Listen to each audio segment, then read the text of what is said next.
आज हमारे पास जो स्रोत है वो पहली नजर में एक बहुत ही सरल मासूम सी कहानी लगती है। एक छोटी लड़की है लीना, जिसे एक रहस्यमयी पत्थर मिलता है और वो पहेलियों से भरे एक सफर पर निकल पड़ती है। लेकिन इस सादगी के पीछे एक बहुत गहरा ढांचा छिपा है। बिल्कुल, ये उन कहानियों में से है जिन्हें हम बचपन में सुनते हैं, पर उनका असली मतलब शायद उम्र के साथ समझ में आता है। हाँ, हमारा मिशन आज इस कहानी की परतों को खोलना है। ये सिर्फ एक एडवेंचर स्टोरी नहीं है, नहीं, बल्कि ये ज्ञान पाने की प्रक्रिया का एक तरह से नक्शा है। हम ये समझने की कोशिश करेंगे कि लीना की यात्रा की ये 3 पड़ाव असल में क्या दर्शाते हैं। तो चलिए इस परिचित सी लगने वाली कहानी में छिपे अपरिचित अर्थों की खोज करते हैं। कहानी शुरू होती है एक छोटे से गांव से, जहां लीना नाम की एक लड़की रहती है और उसे पुरानी कथाओं और पहेलियों का बहुत शौक है, जो कि एक जरूरी डिटेल है। हाँ बिल्कुल। एक दिन जंगल में उसे एक अनोखा चमकता हुआ पत्थर मिलता है और यहीं से कहानी का पहला प्रतीक सामने आता है। वो पत्थर कोई आम पत्थर नहीं है। उसकी दादी उसे बताती हैं कि ये गुमनाम तारों का पत्थर है। ये नाम ही अपने आप में कितना सुंदर है ना? और ये सिर्फ उन्हें मिलता है जो सच्चे दिल वाले और साहसी हों। मतलब ज्ञान की खोज का पहला कदम है सही नियत और हिम्मत का होना। और फिर दादी उसे पहली पहेली बताती हैं, जो उस पत्थर पर खुदी हुई है, जहां सूरज की पहली किरण ना पहुंचे और जहां चांदनी का स्पर्श होता है, वहां मिली ही तुम्हें पहली राह। अब जब मैंने ये पहली बार पढ़ा तो मेरे दिमाग में सीधे किसी गहरी खाई या पुराने कुएं की तस्वीर आई। आपका पहला विचार क्या था? आपका सोचना बिल्कुल स्वाभाविक है। ज्यादातर लोग किसी अंधेरी छिपी हुई जगह के बारे में ही सोचेंगे। हाँ, लेकिन इस पहेली की खूबी इसके जवाब में नहीं है, बल्कि जवाब तक पहुंचने के तरीके में है। लीना भी शायद यही सब सोचती है, पर उसे जवाब नहीं मिलता। जवाब तब मिलता है जब वो सोचना बंद करके देखना शुरू करती है। देखना मतलब ऑब्जर्व करना। हाँ, पर सिर्फ आंखों से देखना नहीं, ये सचेत होकर अवलोकन करना है, जिसे हम माइंडफुलनेस भी कह सकते हैं। अच्छा। लीना को याद आता है गांव के बाहर एक पुरानी गुफा, जिसके मुंह पर एक बहुत बड़ा घना पेड़ है। उस पेड़ की वजह से दिन में सूरज की सीधी रोशनी कभी गुफा के अंदर जाती ही नहीं। लेकिन रात में? पर रात में जब चांद ठीक ऊपर होता है, तो उसकी रोशनी पत्तों के बीच से छनकर सीधे गुफा के फर्श पर पड़ती है। अच्छा, तो जवाब कहीं दूर दराज नहीं, बल्कि उसके रोजमर्रा के माहौल में ही छिपा था। उसे बस अपने आसपास की दुनिया को एक नए नजरिए से देखने की जरूरत थी। बिल्कुल, ये पहली पहेली ज्ञान प्राप्त करने के पहले चरण का प्रतीक है। अनुभवजन्य अवलोकन या एम्पिरिकल ऑब्जर्वेशन। ये वैज्ञानिक पद्धति का भी आधार है। किसी भी चीज को समझने के लिए आपको पहले उसे बिना किसी पूर्व धारणा के ध्यान से देखना होता है। लीना ने किताबी ज्ञान का इस्तेमाल नहीं किया। उसने अपने आसपास की प्रकृति के साथ अपने सीधे अनुभव का इस्तेमाल किया। तो ये बुद्धि से ज्यादा जागरूकता की परीक्षा थी। सही कहा। तो ये सिर्फ एक जगह ढूंढना नहीं था, बल्कि देखने का एक नया तरीका सीखना था। इस एक विचार ने ही कहानी को मेरे लिए पूरी तरह बदल दिया है। तो इस नई अवलोकन की शक्ति के साथ लीना उस गुफा में पहुंचती है और उसे वहां दूसरा पत्थर मिलता है। और यहीं से यात्रा का दूसरा चरण शुरू होता है। दूसरा पत्थर उसे दूसरी पहेली देता है, जो पहेली से बिल्कुल अलग है। हाँ, दूसरी पहेली है जो कभी रुकता नहीं पर हमेशा रास्ता दिखाता है। उसके पीछे चलो तो मिलेगी दूसरी मंजिल। ये पहली वाली से थोड़ी ज्यादा सीधी लगती है। मतलब नदी? जवाब तो नदी ही है, लेकिन इसका प्रतीकात्मक बहुत गहरा है। अगर पहली पहेली देखने और सोचने के बारे में थी, तो ये दूसरी पहेली करने और चलने के बारे में है। करने और चलने? हाँ, यहाँ ज्ञान सिर्फ अवलोकन से नहीं मिलेगा, बल्कि उस अवलोकन पर अमल करने से मिलेगा। तो आप कह रही हैं कि सोचना काफी नहीं है, उस सोच पर एक्शन लेना भी जरूरी है। बिल्कुल, ये ग्रीक दर्शन के प्रैक्सिस के सिद्धांत जैसा है। प्रैक्सिस का मतलब ही है सिद्धांत को व्यवहार में लाना। अच्छा। ज्ञान केवल विचारों में नहीं रह सकता, उसे क्रिया में बदलना पड़ता है।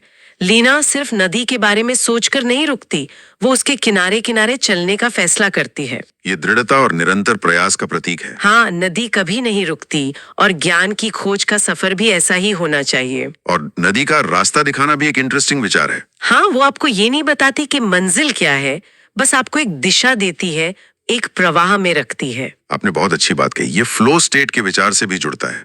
एक ऐसी मानसिक स्थिति जब आप किसी काम में इतने डूब जाते हैं कि आपको समय का ध्यान नहीं रहता। आप बस प्रक्रिया के साथ बहते चले जाते हैं। बिल्कुल। नदी का प्रवाह उसी मानसिक स्थिति का एक सुंदर रूपक है। लीना ने ज्यादा सोचा नहीं, उसने बस चलना शुरू कर दिया और उस प्रवाह ने उसे उसकी अगली मंजिल यानी उस प्राचीन झरने तक पहुंचा दिया। यह मुझे उस बात की याद दिलाता है जब हम किसी मुश्किल समस्या पर अटक जाते हैं। घंटों सोचने से हल नहीं निकलता, पर जब हम उठकर टहलना शुरू कर देते हैं हाँ, या कोई दूसरा काम करने लगते हैं तो अचानक दिमाग में जवाब आ जाता है। शायद कभी कभी बस चलते रहना ही समाधान होता है। बिल्कुल। तो अब तक लीना ने 2 महत्वपूर्ण सबक सीख लिए हैं, ध्यान से देखना और निरंतर कर्म करना। और यही तैयारी उसे सबसे मुश्किल चुनौती के लिए तैयार करती है, तीसरी और अंतिम पहेली। हाँ, झरने के पीछे मिले तीसरे पत्थर पर जो पहेली खुदी है वो वाकई सबसे ज्यादा रहस्यमयी है।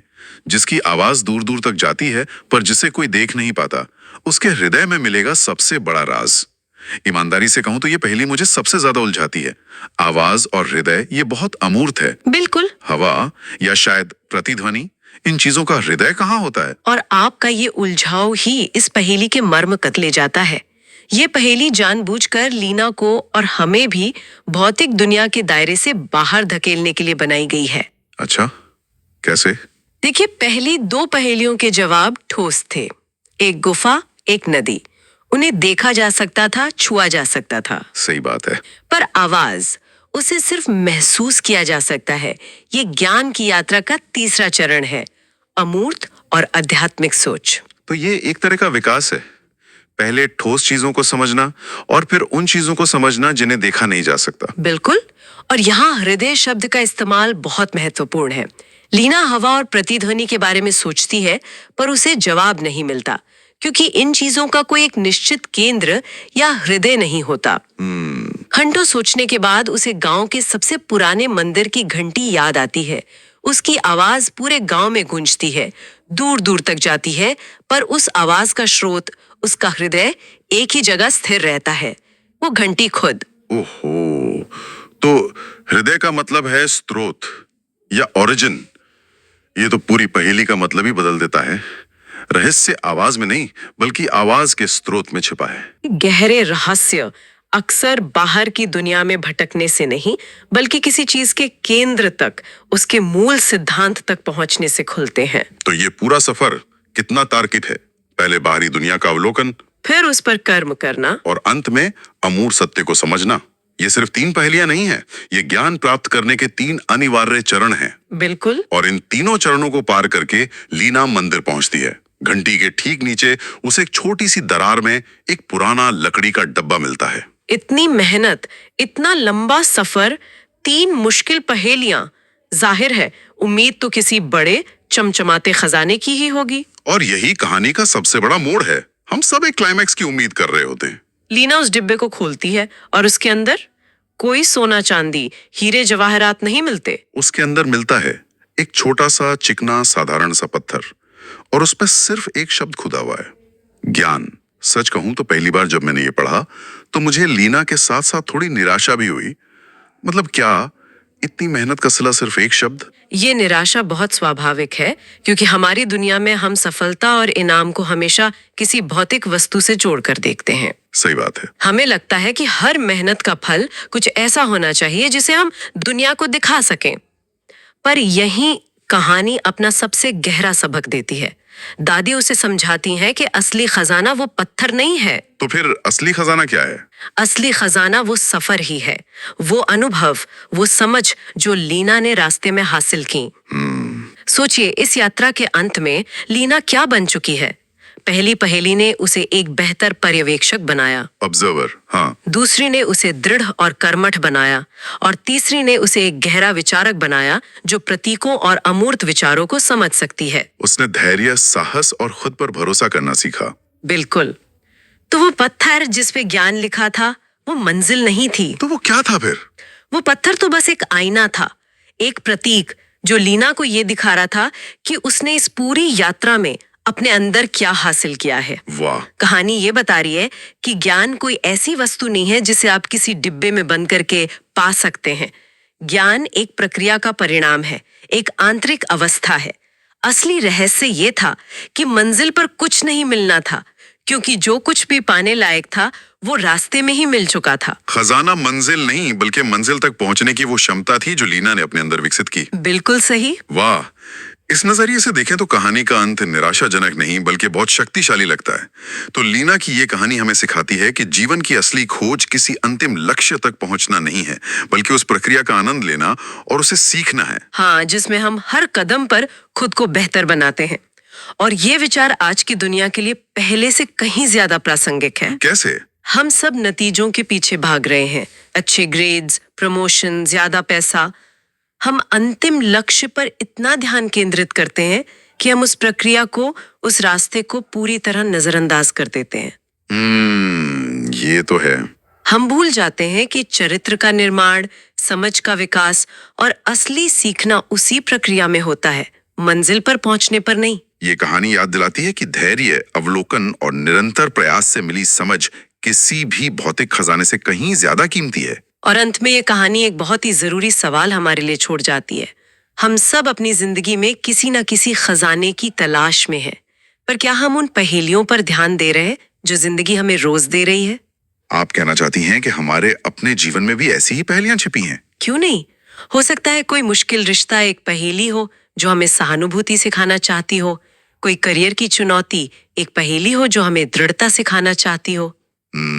ये कहानी हमें ये सोचने पर मजबूर करती है, हमारे अपने जीवन में वे कौन सी पहेलियां हैं जिन्हें हम सिर्फ इसलिए नहीं सुलझा रहे क्योंकि हमें लगता है कि अंत में कोई बड़ा भौतिक इनाम नहीं मिलेगा। और क्या इस प्रक्रिया में हम उस असली खजाने यानी ज्ञान को खो रहे हैं जो उस सफर में ही छिपा है?